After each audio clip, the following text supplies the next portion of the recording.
So here's something I was just thinking about. You know, there's this big discussion about the data centers and what it does to the environment and this and that. Um, and people are saying that I think it's yet another time where people have things in the wrong order. I did see one video of some woman, I've only seen one person say this, where they said they don't really need the water to cool the place down. It's just cheaper if they do that. But that's an ingredient to sort of what my theory is. What if the data centers have whatever purpose they're wanting to have with them? I expect something nefarious. What if they're messing with the water intentionally in the environment? That's not a side effect, it's deliberate. It's part of it. That's part of its purpose.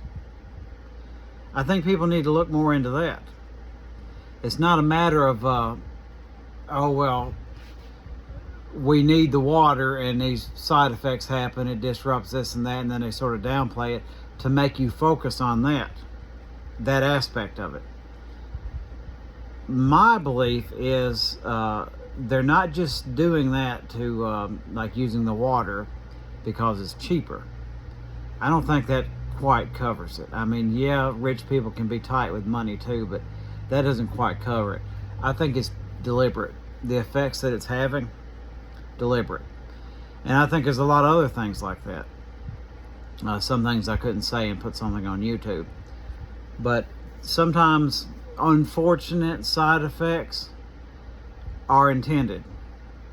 That's part of it. Sometimes it's easier to believe that than to believe it's some sort of accident that just happens to actually work in their favor.